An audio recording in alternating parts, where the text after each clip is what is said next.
Years ago, I would volunteer some time after school, just as an elementary age schoolboy, to work in a dentist office. One of the things he would often have me do after he showed me how was to make a false teeth impression. And of course, he would take the impression from the patient and they would bite into some gooey material. Perhaps you've had that done for a crown or something else. And then he would pour plaster into that impression and actually make a mold so that the person making the crown or the false teeth could actually work as if they had your mouth and fit everything so that when it came into his office, he could quickly fit it into your mouth.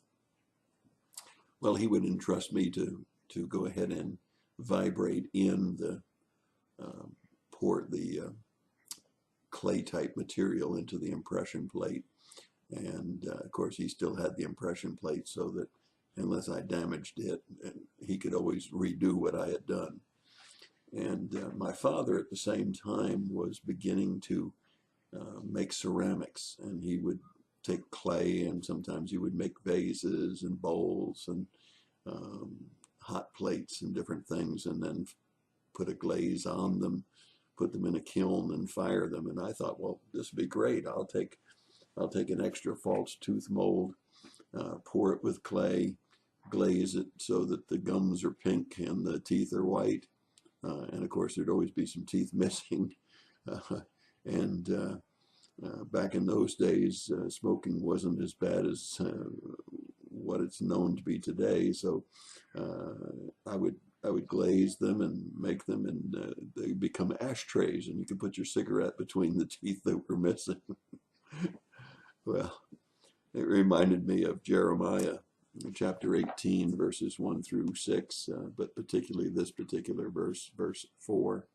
The vessel was marred, so he made it again into another vessel as it seemed good to the potter to make. Sometimes when I would be making ceramics with my father, it didn't come out the way it was supposed to. If it was a bowl, it looked more like a cow patty. And so you could take the clay, add a little bit of water to it, and put it back into a ball and start over again and make something else out of it. And I thought to myself, what a wonderful illustration that is, and how the potter makes us. He can take a broken piece and mold it again into something else. But I think one of the things that we all would like is that for him to make us into a beautiful vase or vase, depending on the way you want to say it. And we'd all like to be a beautiful piece of pottery, perhaps with a beautiful glaze on it and something that could be sitting on a dining room table anywhere in the nicest of homes.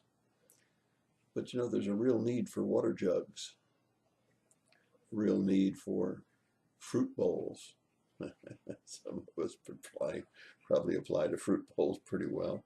And of course, I remember one of the glazes was a cracked glaze that would kind of give it a broken exterior finish, and some of us are cracked pot also. In any case, it says that the master can mold it into a vessel as he wishes. We can't run around wanting to be a vase or a fancy bowl. Sometimes he just needs a water pot. This morning I had a little food poisoning, and you know, a pan by the side of the bed would have been very handy because I was pretty violently sick. So we need to allow the potter to make us into what he pleases. Not always the pretty vase, but sometimes a utility vehicle, a utility thing like a water pot or a big fruit bowl or something else.